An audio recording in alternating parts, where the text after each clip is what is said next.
यात्रा का जो अभी तक का संक्षिप्त अनुभव है, मैं आपसे अगर आपकी इजाजत हो तो मैं साझा कर दूं, उसके बाद आप अपने सवाल कर सकते हैं। 2 साल पैदल चलने के बाद करीब करीब 5300 गांव में हम लोग पैदल चल के खुद गए। जो बिहार की सबसे बड़ी 3 समस्या दिख रही है। पहली समस्या है यहाँ बेरोजगारी और पलायन की।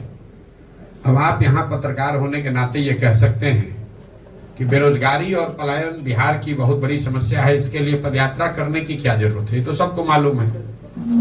पदयात्रा करने की जरूरत इसलिए है, जब हम लोगों ने 2 साल पदयात्रा की तो ये समझ में आया कि बेरोजगारी और पलायन सिर्फ यहाँ किसी एक वर्ग विशेष का, किसी जिले, किसी प्रखंड, किसी पंचायत की समस्या नहीं है। ये सर्वस्पर्शी समस्या है। समाज का कोई ऐसा वर्ग नहीं है जो इन दोनों समस्याओं से बचा हुआ हो।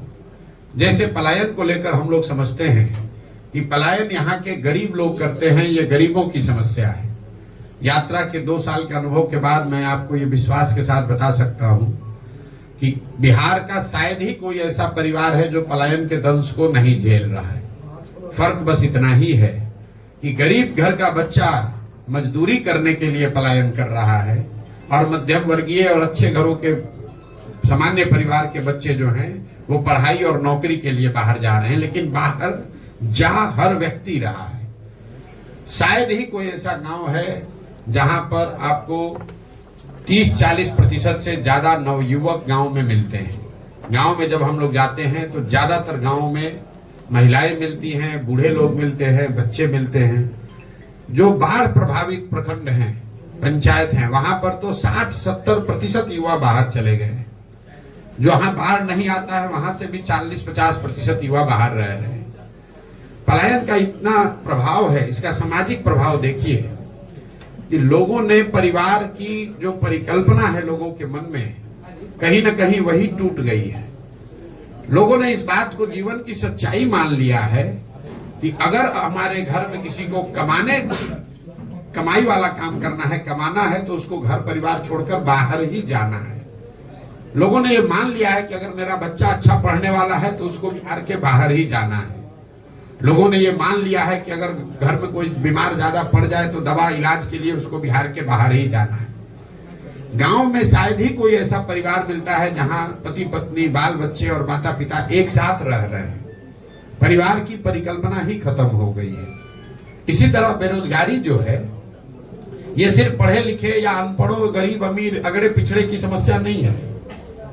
बेरोजगारी का हल ये है कि यहाँ जो लोग समृद्ध माने जा रहे हैं, जिनको 5-10 बीघा जमीन है, छोटा मोटा बिजनेस व्यापार है, वो लोग भी गांव में चलते समय हमारे पास आकर कहते हैं भैया 20,000 रुपया के लिए कुछ भी अपना जमीन बेचने को तैयार है।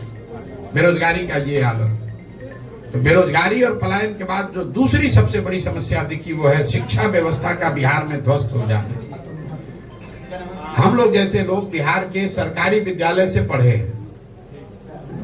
और बिहार में शिक्षा की व्यवस्था बहुत अच्छी कभी नहीं थी। लेकिन आज जो शिक्षा की व्यवस्था है, इसमें और पहले वाले में फर्क ये है कि पहले हर जिले में, प्रखंड में 1-2 विद्यालय सरकारी ऐसे जरूर थे जहां पढ़ लिख कर आप आगे बढ़ सकते थे। ये समता मूलक शिक्षा नीति बनाने के नाम पर पूरी शिक्षा व्यवस्था को ध्वस्त कर दिया गया। एक पंक्ति में अगर मैं बिहार की शिक्षा व्यवस्था को बोलूं तो यहाँ पर स्कूलों में खिचड़ी बट रही है और कॉलेज से डिग्री बट रहा है। पढ़ाई दोनों में कहीं नहीं हो रहा है। अब आप ये बताएंगे कि ये इतनी व्यवस्था खराब क्यों है? कुछ लोग बताते हैं कि खिचड़ी बंटने से ये स्थिति खराब हो गई। आप में से कई साथियों का ऐसा भी मानना है कि जो शिक्षक हैं, नियोजित शिक्षक, उनकी क्वालिटी, गुणवत्ता खराब होने से शिक्षण व्यवस्था खराब हो गई। इन दोनों बातों में पूरी सच्चाई नहीं है।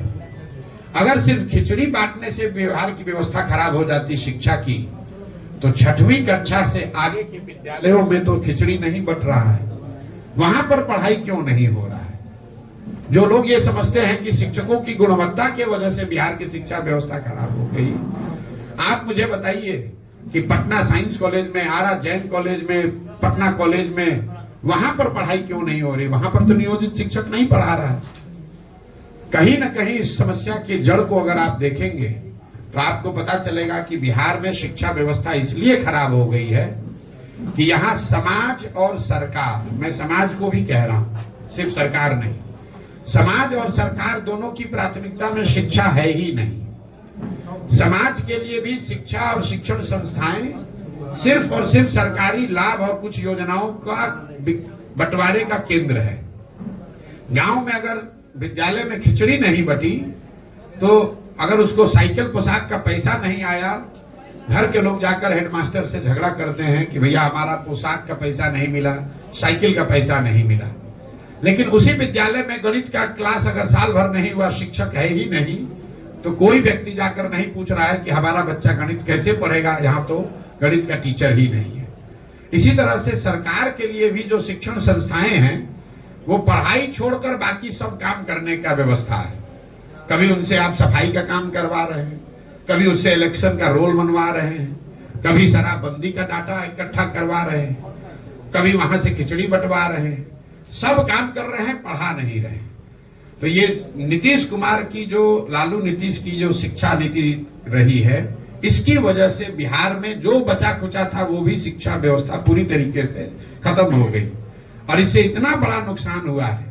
मैं हमेशा कहता हूं कि नीतीश कुमार के 15, 17, 18 साल के राज को जब इसका इतिहास लिखा जाएगा, तो उनके एक पढ़े लिखे व्यक्ति के नेतृत्व रहते हुए बिहार की शिक्षा व्यवस्था के ध्वस्त होने को उनके शासनकाल का सबसे बड़ा काला अध्याय बताया जाएगा।